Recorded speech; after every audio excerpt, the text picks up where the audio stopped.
We'll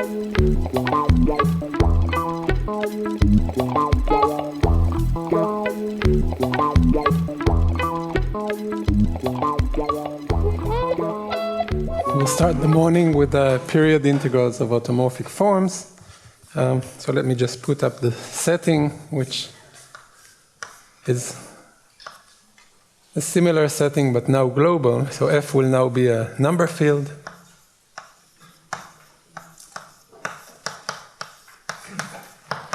And denote by A the rings of adeles of F. And G will be a reductive group.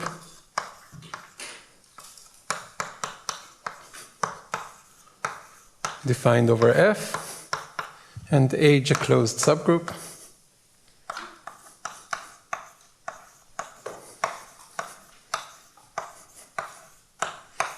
Also defined over F. And we want to consider functions on the adele group of G, which are automorphic. In particular, meaning that they are invariant by the group of rational points.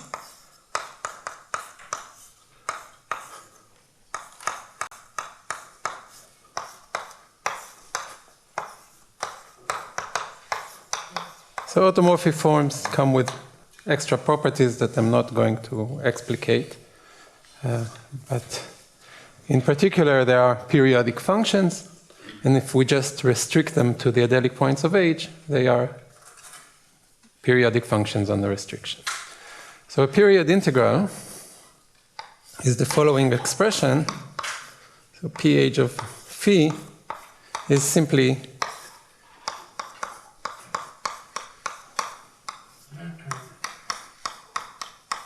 averaging phi over the restriction to H. Okay. Now there are issues with central characters, as we have seen in previous talks. It may be that we are actually integrating here against a character of a subgroup, which is not compact, and we don't want to do that, so we have to deal with the center. One way of doing it is by fixing a central character and then modding by the center. Another way to do it is I'm going to put here an upper one, but it's an upper one with parentheses. So this is a relative upper one.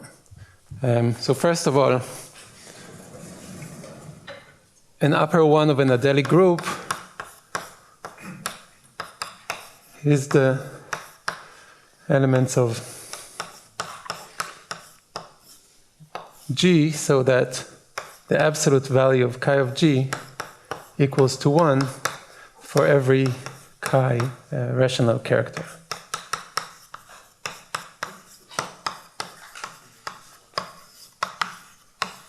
Okay, so for example, gln A upper 1 is the subgroup of adelic matrices that have determinant 1, absolute value. And the relative upper 1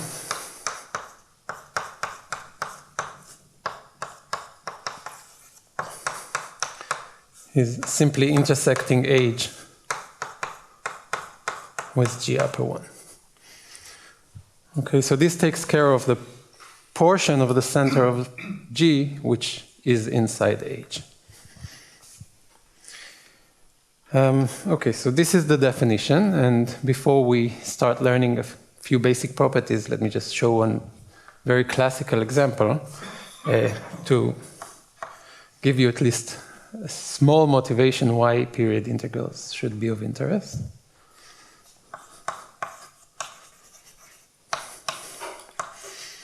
So let's look at the classical real analytic Eisenstein series. I'm going to take a normalized one, so I'm summing over all pairs of integers, positive integers, not both being 0, of the imaginary part to the s over mz plus n, absolute value to the 2s. Okay, so this is for every complex parameter S, this is a modular function on the upper half plane. This is a mass form. Right? It's a function on H mod SL2Z. So if I just evaluate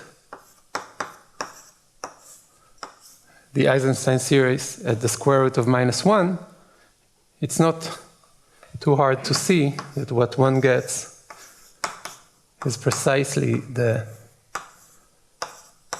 Dedekind zeta function. Just write down this absolute value squared explicitly, and you'll see it comes down.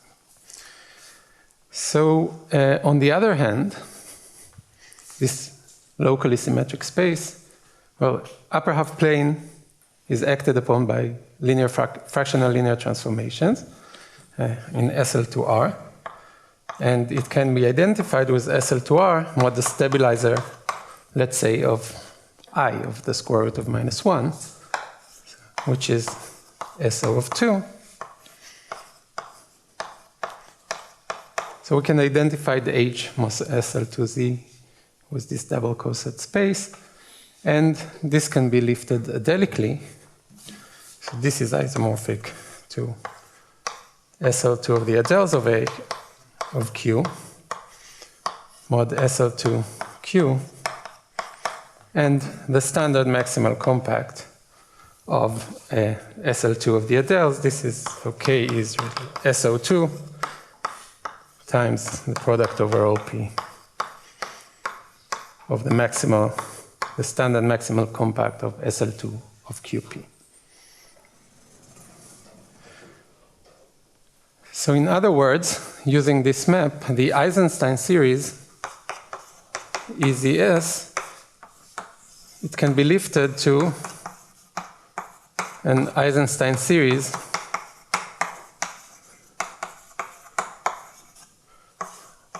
on the automorphic quotient of SL2 of the adels.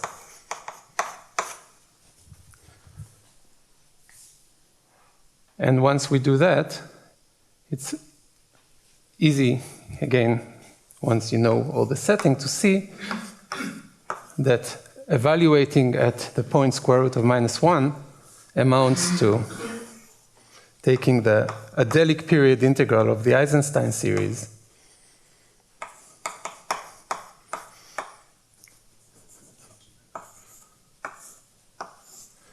with respect to the special orthogonal group.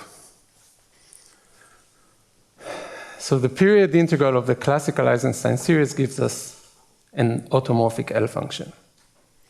There is number theory behind period integrals, and that's maybe one of the main reasons we're interested in them. So this seems to happen more generally. So with this in mind, let me get to the general definition of global distinction.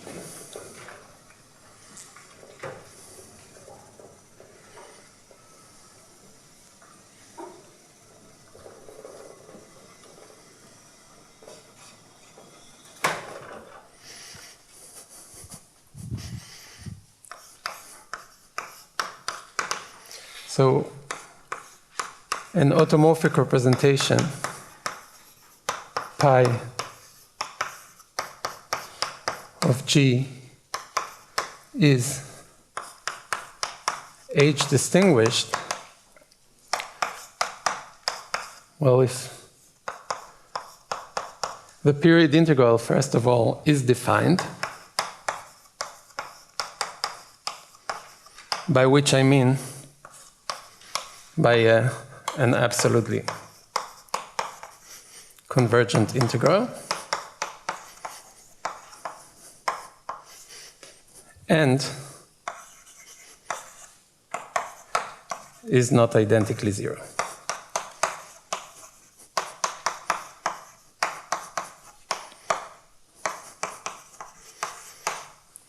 Okay.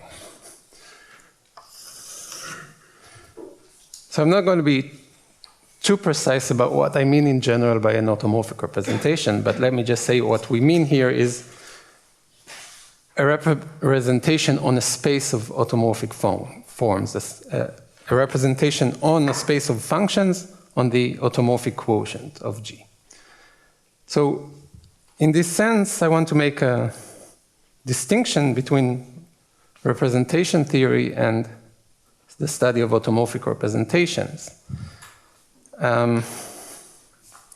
Automorphic representations is not a subfield of representation theory. Representation theory is a useful tool, but what we are studying here is not an equivalence class of representations.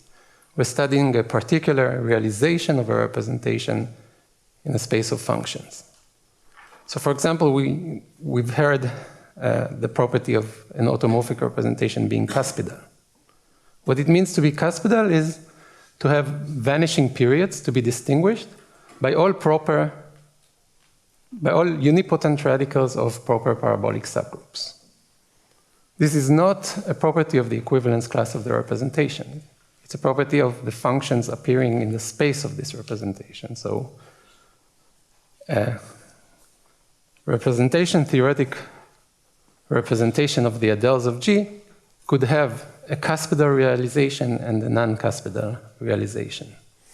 And similarly, the global property of being age distinguished, again, it's not a representation theoretic property. We have a particular linear form defined by an integral, and we require it to be non-zero on the space of functions of pi. So again, it's a property which relies on the automorphic realization. In this sense, it's different than the local notion of distinction, but I want to make a connection between them. Before that, let me just make one remark about the issue of convergence. So at least when representations are cuspidal, there is no issue of convergence. So I can write this as a...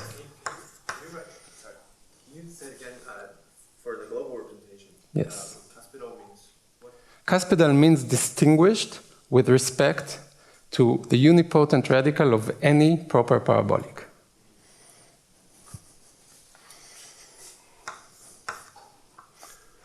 This is Ash, Ginsburg, and Rallis.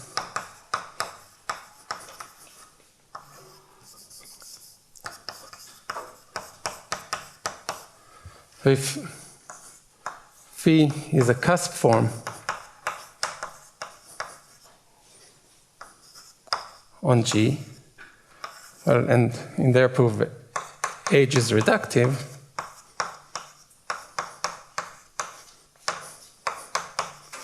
then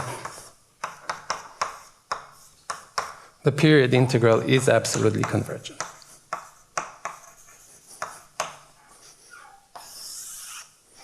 Okay, so the only question is whether it's zero or not on the representation space of cuspidal representations.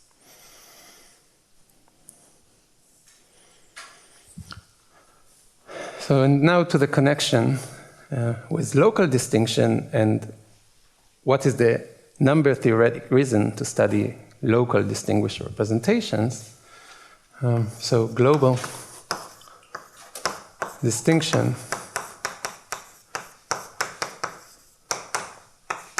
implies local distinction.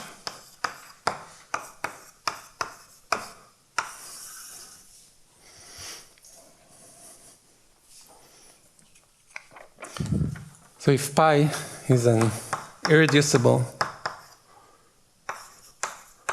automorphic cuspidal representation of G, then we know that pi is isomorphic to a restricted tensor product over all places of F, of local representations. So assume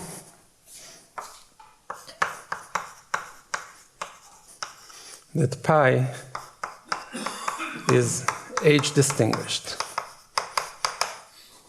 So that means that there is an element an automorphic form in the space of pi, on which the period integral doesn't vanish. But this isomorphism means that pi is spanned by pure tensors, but representation theoretically. So there exists a phi which, under this isomorphism,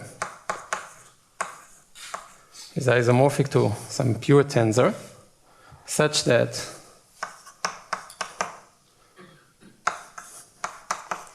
pH of this phi is not 0. So let me denote. So I'm going to fix a place, say V node, and let phi upper node be the product over all places other than V node. So let me write it as a tensor product of var phi V. Okay. So I'm going to define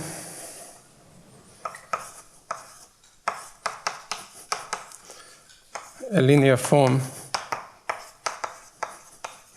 L on the representation pi phi node by the following formula.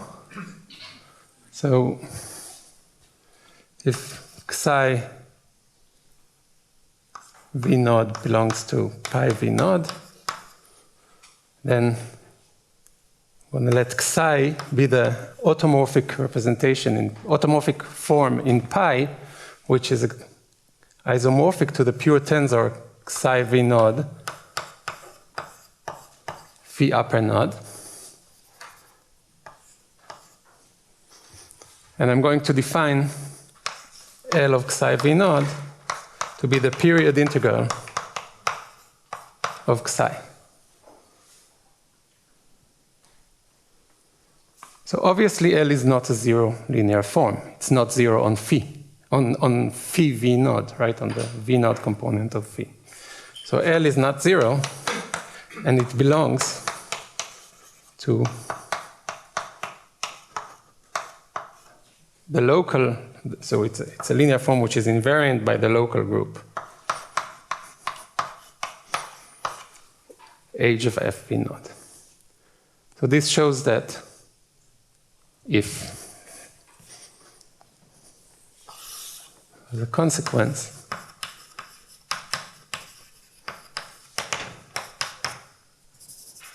pi H distinguished implies that for every V, pi V is H of V distinguished. Okay. So distinguished local representations are local components of distinguished automorphic representations. And everything here works just as well for discrete series as long as the period integral converges there, which happens in some cases, but doesn't in general.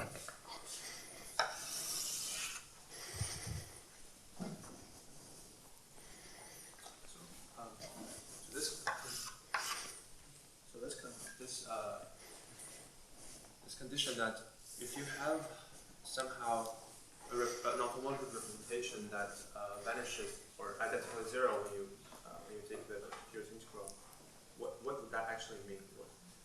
How can this happen? So, for example, if our period is a unipotent radical of a parabolic, that means the representation is cuspidal. It means that its Fourier expansion along this unipotent has no constant term. Okay, so it actually indicates some asymptotic properties of these the functions that appear there in this case. So actual analytic properties, which is why it's not a representation theoretic property. Okay. So I just want to again stress out this isomorphism between an automorphic representation and a restricted tensor product is only representation theoretic. This is only an equivalence between representations. So this is why I make this distinction when I write an automorphic form as a pure tensor product. It's not a product of functions. It is a product only in a sense of isomorphism of representations. Okay? So the property of global distinction does imply local distinction, but not vice versa in general. Okay, so one of the reasons to study automorphic forms because they are related to L functions, and L functions have Euler products. So in some cases, we expect that period integrals will have some reminder of this Euler product, and this is a property called factorization.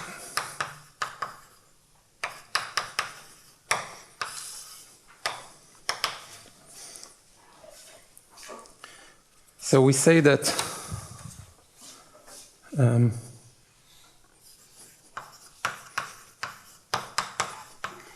pi, that the period integral is factorizable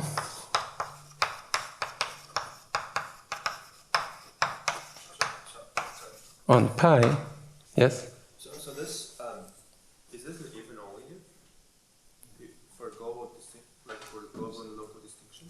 No, there's only one direction in the arrow. But if you produce this L, which, yes. Which is non-zero, doesn't that imply like L pH of psi is non-zero then? For some psi? It does. So does that mean that you have, well, this restriction, when you're restricting your pH to pi, is not identically zero? no. I'm not sure what the question is, but local distinction does not imply global distinction in general. But to produce this L inside the set which is non-zero, you need to use the fact that pH restricts pi is not zero. Is that That's correct. That's why L is not zero. That's right. So, but the converse directions are fine. To construct an anti-pitch globally. Oh, I see. Okay, so maybe resistance will make already different.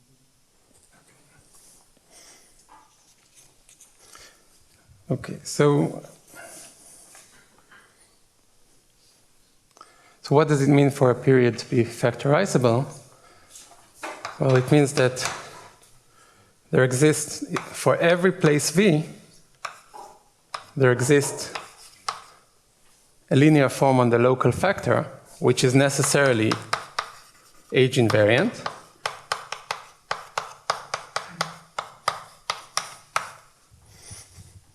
Such that whenever phi in pi is a pure tensor, the period integral of phi actually equals the product over all places of LV applied to phi v. Okay? And when factorization happens, then we expect the period integral to be with some number theoretic meaning and often related to values of L functions, automorphic L functions.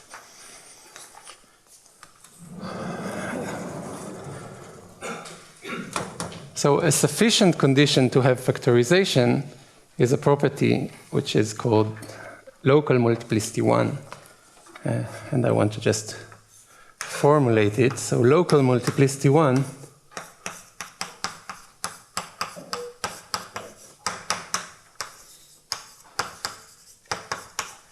implies factorization.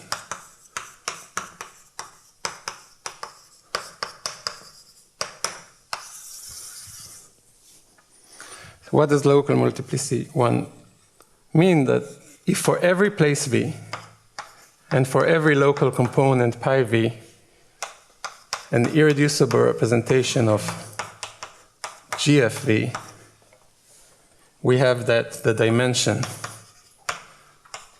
of the space of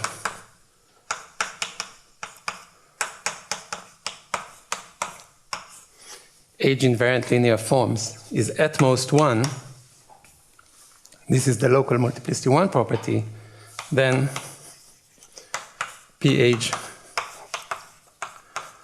factorizes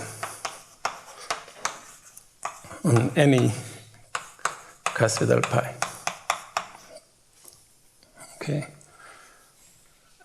So trying to prove this for yourself is a good exercise in actually understanding the notion of restricted products of representations.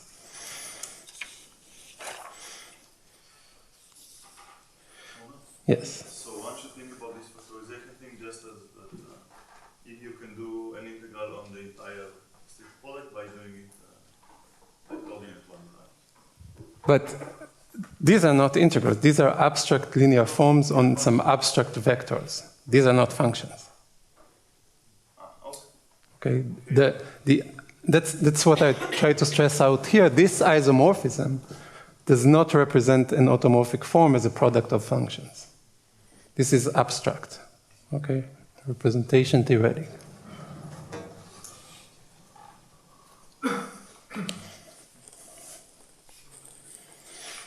Okay, so for the rest, these are some basic notions that gives us some ideas about why I study periods, and for the rest of the talk, I'm going to focus on our favorite example of symplectic periods.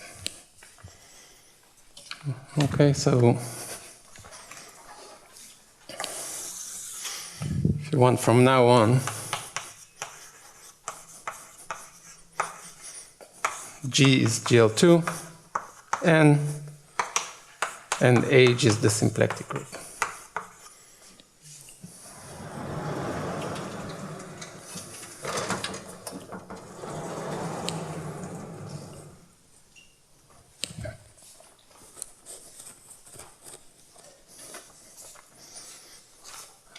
So the first observation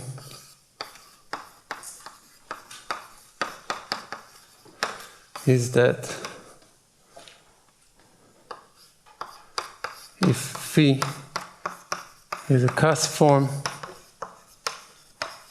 on G, this is special to our case, GL2n and SP2n, then pH of phi is 0.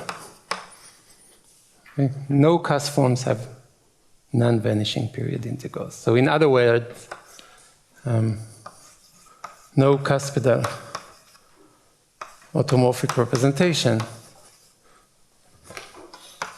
is H distinguished. Okay, and the reason is that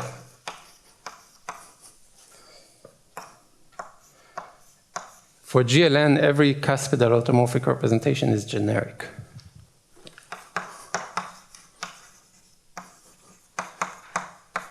Okay, so this is an old fact of probably Piatetsky-Shapiro in general, and this means that all the local components are generic. Right? Global distinction implies local distinction. But if a local component is generic, so this is for all V, this means, and this is the result of Hoymes and Rallis that I mentioned yesterday, no generic representation is distinguished by the symplectic group locally. So for every V, pi V is not HFV distinguished. And again, since global distinction implies local distinction, this means that pi is not H distinguished. Okay.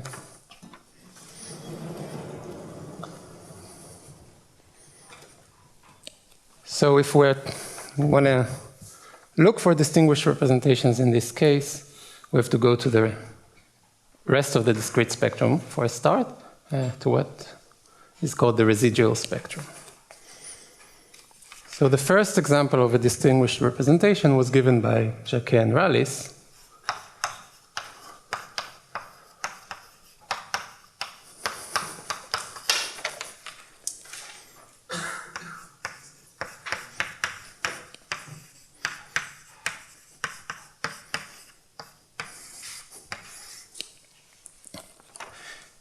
And in order to introduce it, one has to say something about the residual spectrum of GL2N. So I'm going to construct a representation in the discrete spectrum, which is not cuspidal. And for this, one has to start with induced representations. I'm going to fix a cuspidal automorphic representation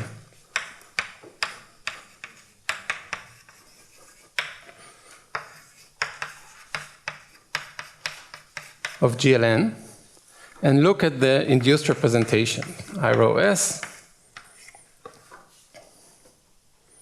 This is induced from P to G of,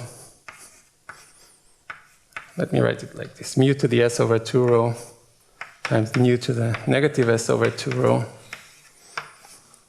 Okay, so here P is the parabolic of type GLN. GLN is the levy. Okay, and I remind you that nu is absolute value of the determinant. Okay, so we have a continuous family of induced representations, and well, the way one constructs the Langlands theory is that one constructs the automorphic spectrum from the cuspidal spectrum on Levy subgroups. That's sort of the first step via Eisenstein series. So I'm going to define the Eisenstein series.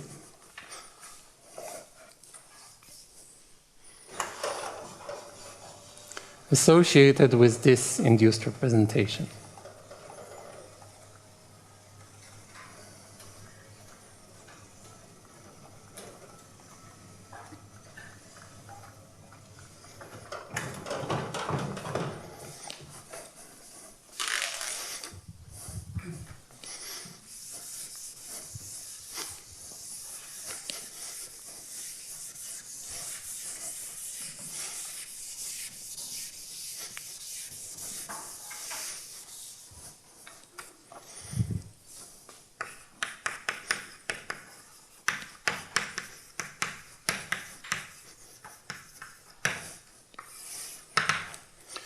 Okay, so remember, this is an induced space. These are space of functions who take values in the space of cusp forms on the levy of this parabolic. And one defines the Eisenstein series. Well, we have some equivariance with respect to P, and we want to make them automorphic with respect to G.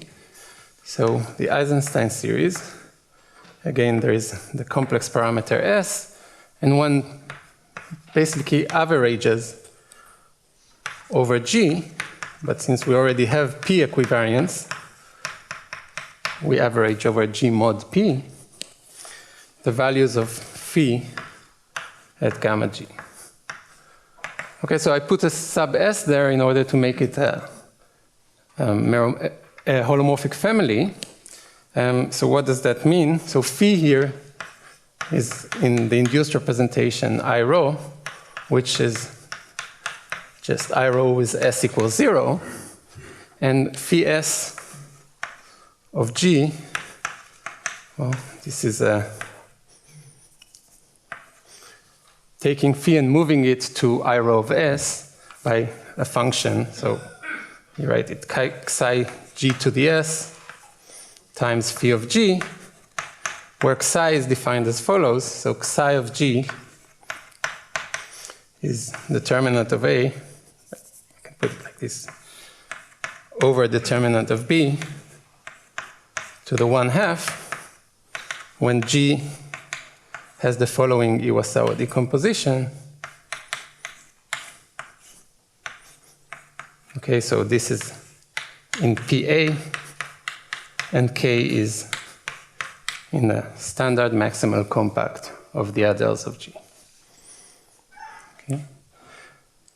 So really this is defined by the series only when S is greater than 1.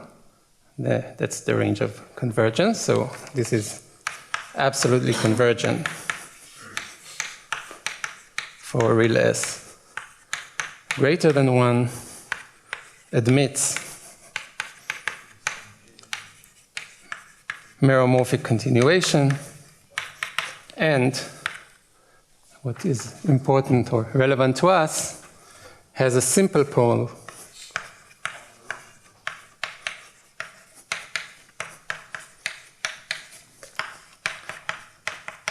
at S equals 1.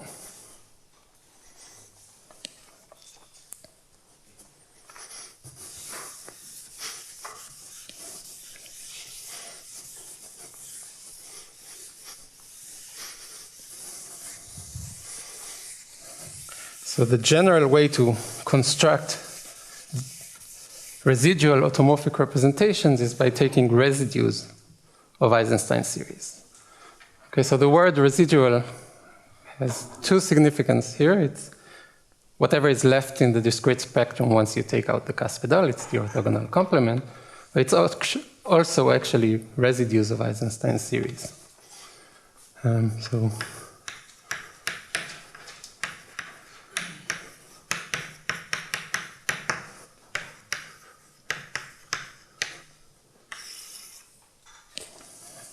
because we have a simple pole, I'll denote by the residue by the -1 term in the Taylor expansion. Right, this is simply the limit as S goes to 1 of S minus 1 times E of phi S. So this is again an automorphic form, and it happens to lie actually in the L2 space. Okay, so one can define, and I'm going to denote it by U rho 2, and if you remember the notation from yesterday, it is, and I'll explain soon, an analog of the local Speer representations, the space which is spanned by all these residues of Eisenstein series, okay, where phi is in I rho. So this happens to be a subspace. Okay, so this is an irreducible representation in the discrete spectrum of G. Okay, the discrete automorphic spectrum. But representation theoretically, this is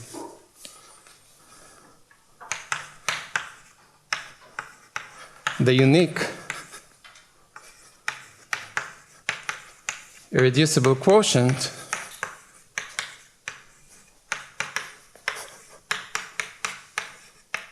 of the induced representation at S equals 1, at the point where we have a pole.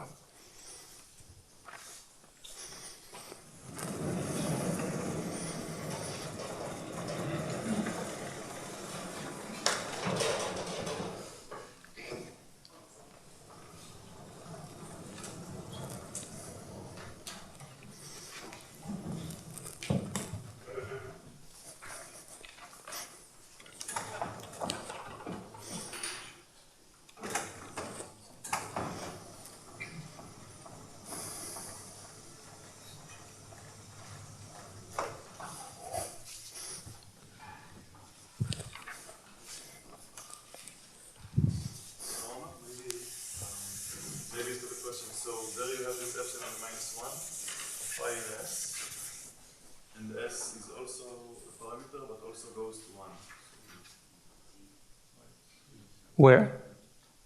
Formula above, like epsilon minus 1 of phi and S is limit when S approaches 1. Yeah. Well, but so the Eisenstein series at S is defined in terms of phi sub S. Is this the question? Or? I think it shouldn't be an S. G minus 1 of phi. Yes, thank you. Yeah. Okay, let's get the board back down. Yes. So this is too important a typo to leave on the board.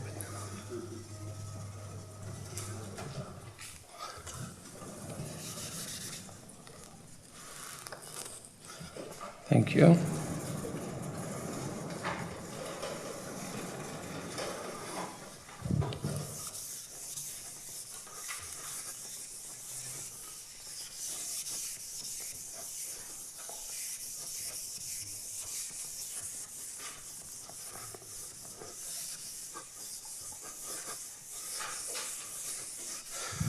Okay, so I should say, so representation theoretically, the Eisenstein series is really an intertwining operator from the induced representation into the space of automorphic forms.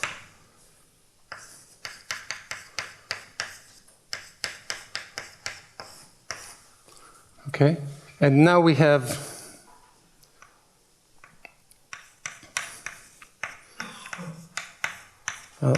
a surjective map from the induced representation at 1 to some discrete spectrum representation.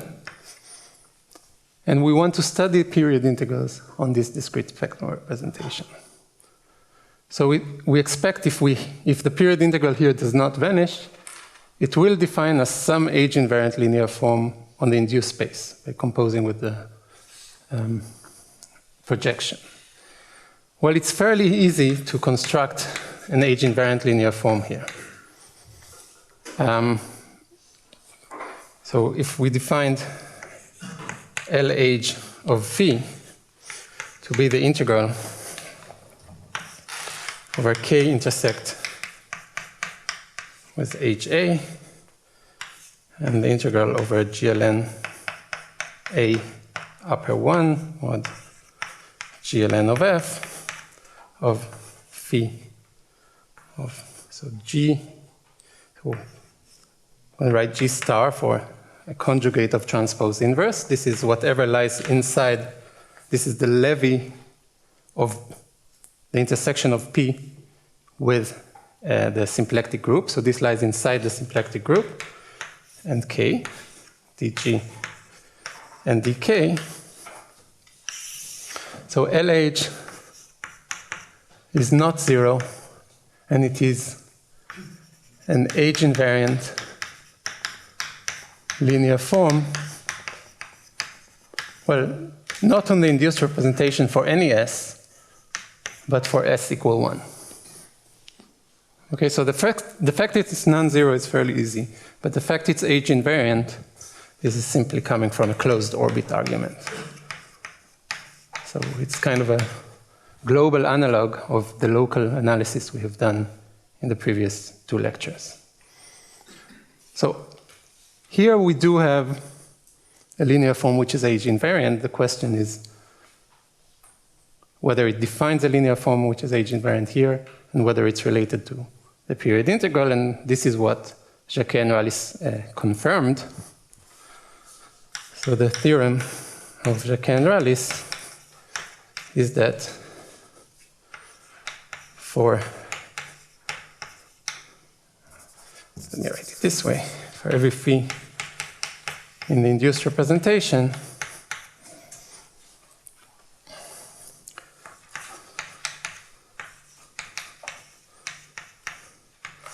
the period integral of the residue of the Eisenstein series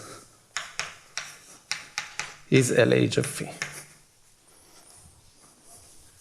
So in particular, and maybe I should have said first, pH converges absolutely on all these residues of Eisenstein series. So this is defined by an absolutely convergent integral. And in particular,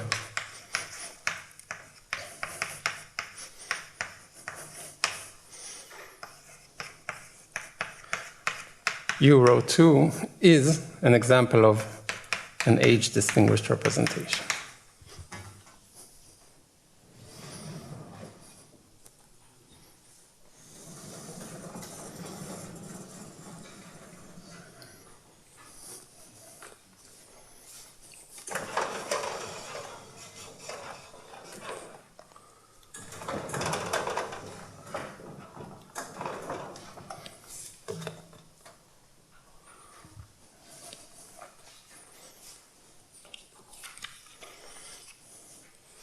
Okay, so how far can this be stretched? Well, it can be stretched to the entire discrete spectrum, and in fact, if I have time, I'll say something, it can be stretched further to the entire automorphic spectrum, continuous.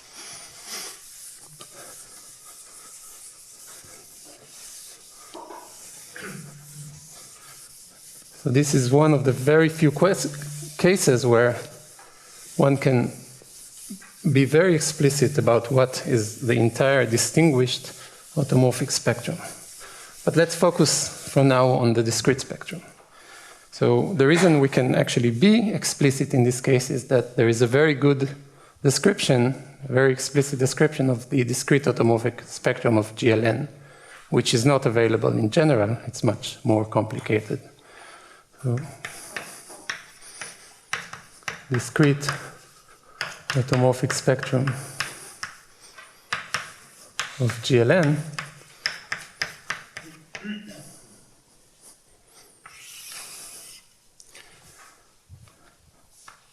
so L2 discrete, this is the work of Moglen and Vars-Pouchet.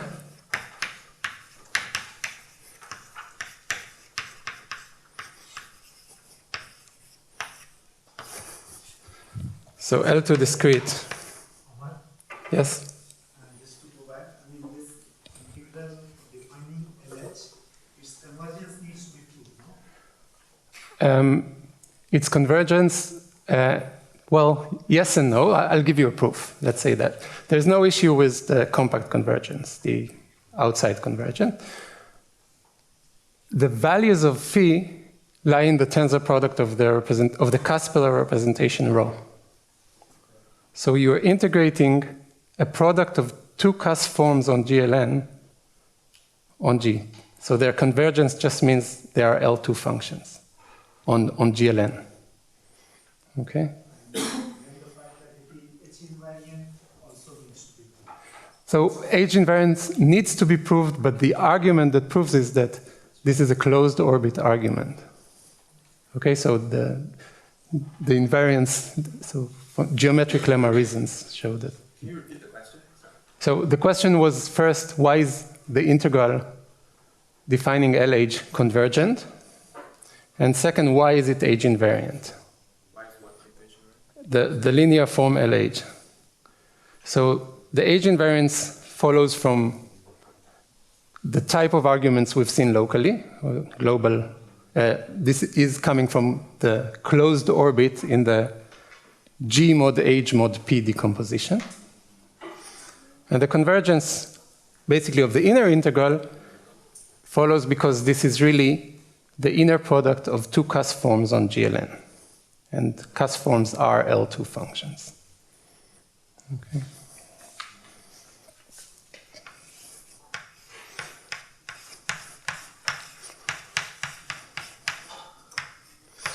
Okay, so if I look at the discrete spectrum of GLN, so G is, I guess, GLN, let me just put GLN.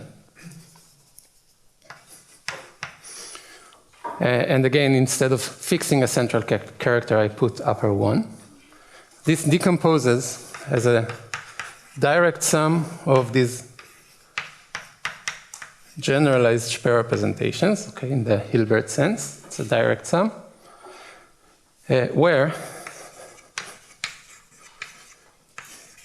U rho K, okay, maybe I should first write what rho and K are. So rho is a Kaspeler automorphic representation of some GLD.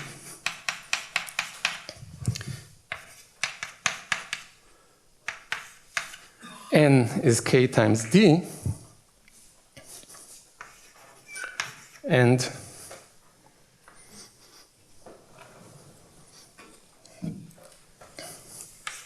U rho K is the unique irreducible quotient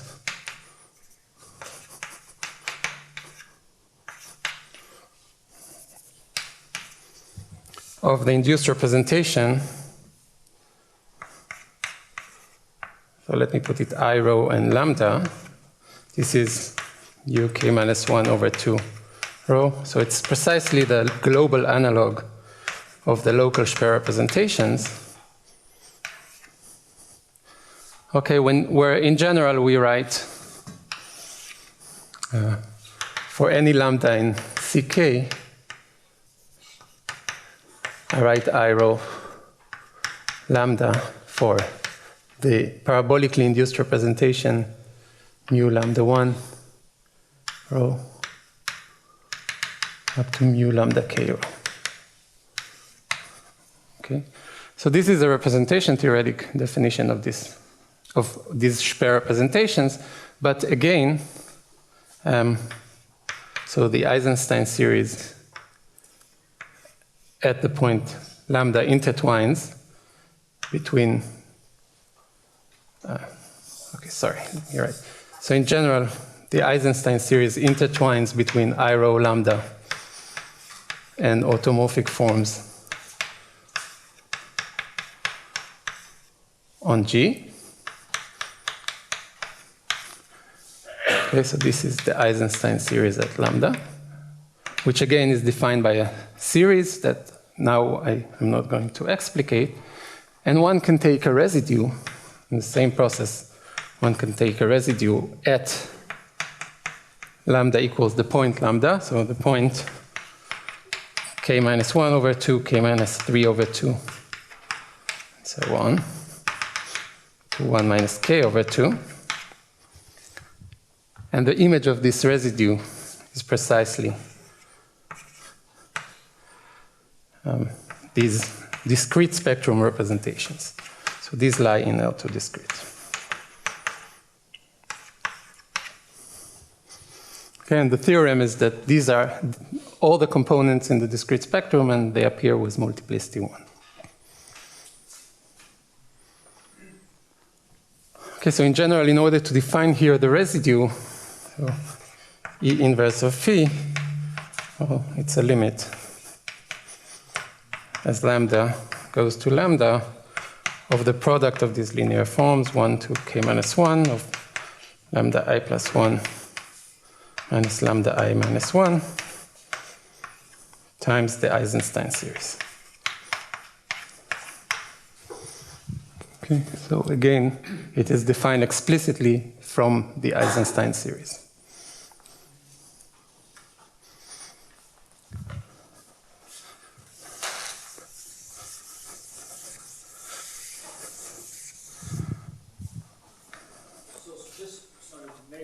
Sure.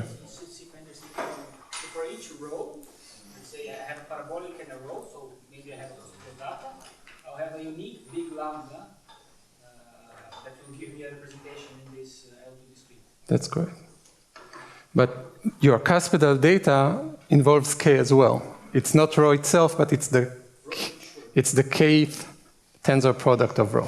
But for instance, if I take k equals, let's say d equals to 1. Right? So it's a character. So I have a character, yes. Yes. Then I'll have only one character. Let's say I've got rho equals to the 3, the character, then 1. Then I'll have this lambda equals to n minus 1 up to 1 minus n over 2. I have only that character inducing from the board. Yes, and what you will get in this case is characters of GLN. The U delta, the U chi k will be a character. This is, okay, so automorphic quotient is finite volume, so constant functions are L2, they're in the discrete spectrum, and this is how you, yes. So trying to imitate exactly what Jacquet and Rallis did, again, one can define easily an analog of this LH. Okay, so if now P mu is the parabolic with GLK d times,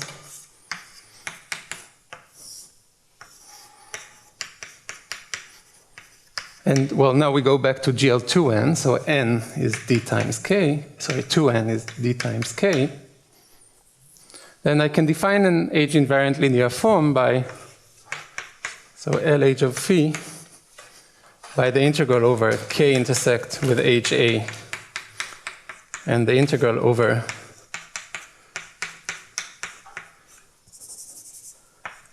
m intersect H upper 1 of phi mk dm dk. Okay. So again, this is a compact integration, and this is an L2 inner product of cusp forms. But this is not an age-invariant linear form on I rho lambda. Rather, LH is age-invariant on the induced representation if and only if lambda I minus lambda k plus 1 minus I minus 1 equals to 0. So this doesn't really happen at this point lambda, it happens at some permutation of the point lambda. Okay? So maybe the first thing I should remark is, yeah, okay, so maybe I'll just put the result first and then I'll explain how to obtain it.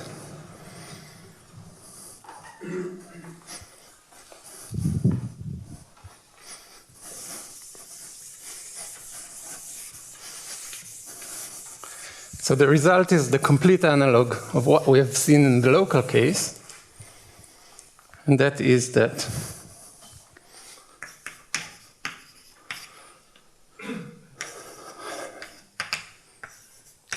U rho k is age distinguished if and only if k is even.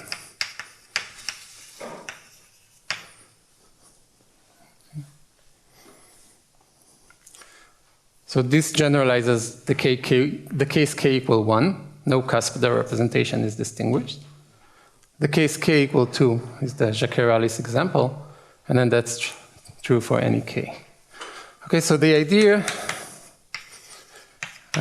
if k is odd, then the vanishing of the period actually follows from the result I mentioned earlier on a vanishing of cusp forms. So the period will factor through a smaller period, smaller SP period, on the cuspidal representation rho that we start with.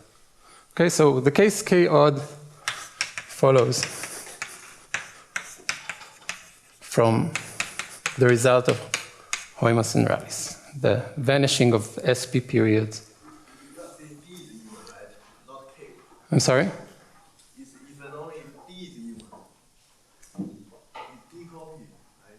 Oh, I sweet. Right, so this is not consistent with my notation. We induced, so rho is a representation of GLD, so thank you. Yes, okay, so this must have been confusing for everyone. Okay, so what happens when k is even?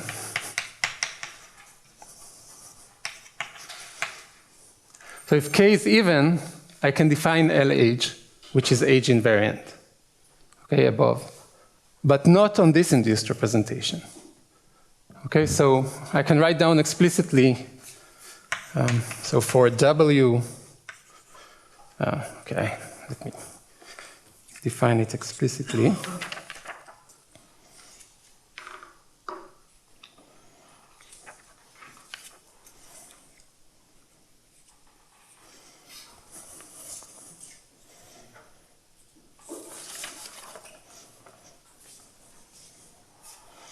So W that takes 2i minus 1 to I, and W that takes the even indices to 2m plus 1 minus I, we have that LH is age invariant on the induced representation where we permute lambda by W.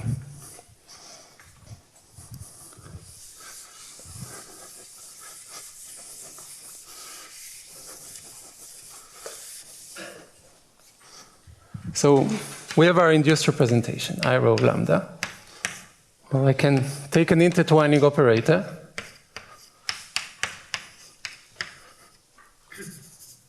to I rho W lambda, and then compose it with my age-invariant linear form. And this gives me an age-invariant linear form on this induced representation. Right? On the other hand, we have a projection to U rho to M. And the theorem I actually proved is that the period integral completes this diagram. But that's not enough in this case, because these induced representations, they're not irreducible, which means that the intertwining operator is not an isomorphism. So it is not enough to know that LH is not zero. Now one has to know that LH is not zero on the image of the intertwining operator. Okay, so the result of Jacquet-Rallis does not generalize automatically. So we do get a formula that the period of the residue is LH of the intertwining operator of phi, but then one needs to prove that LH MW is not zero. So I'm out of time. I'll just say very quickly how this is done. Proving this non-vanishing is done by local means. So one can, this composition is factorizable. Okay, so I can write this as a tensor product of LV of a local intertwining operator, MV of W. And then one needs to prove that on the local components, for every place, this linear form is non-vanishing. In the non-Archimedean places, this is done with the methods we've seen in the first two lectures, geometric lemma methods.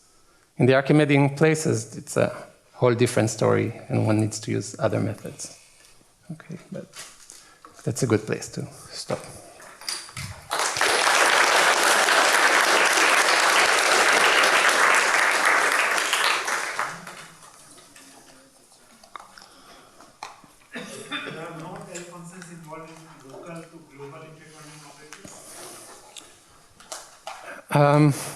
There are L functions involved, but they're not. They're not very interesting. There are L values to the right of 1. Yes. Is there any analytic method to prove this directly? To prove this identity? No, with the Apple platform. To show that the period equals zero. So yeah, there is an analytic method. So there is a method. So the question was whether one can prove vanishing of cusp forms, not by using the fact that there is vanishing on all generic representations, by directly using that they are cusp forms. So Esch, Ginzburg, and Rallis have a way to do it, and their method works in this case, and they have done it in many other cases. Yes. So directly using cuspidality. Yes.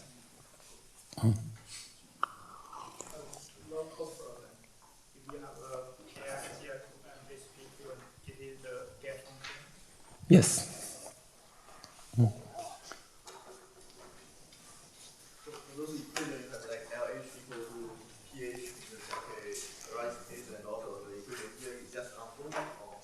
Is it just? You are unfolding the integral. Oh, yeah. So it's hard to directly access the residue of the Eisenstein series. So you really need to compute the period of the Eisenstein series. But the period of the Eisenstein series doesn't converge.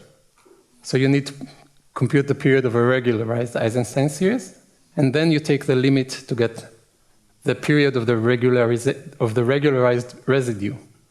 But because the period of the residue converges, then it equals its regularization. Okay? Yeah, so analytically, one has to work in order to get these kind of formulas. But Just curious, how do you cancel out the uniform? how do you? How do you cancel out the uniform? Because you have K, you have the V, it kind of, for me, like, you use the Guattari decomposition. But when unfolding it, Well, this has to do with the structure of the closed orbit. This becomes invariant precisely because of the structure of the stabilizer in the closed orbit. Mm-hmm.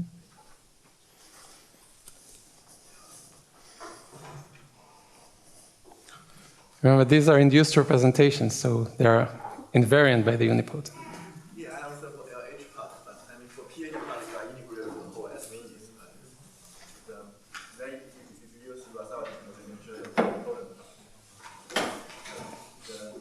Yeah, I can explain to you in detail.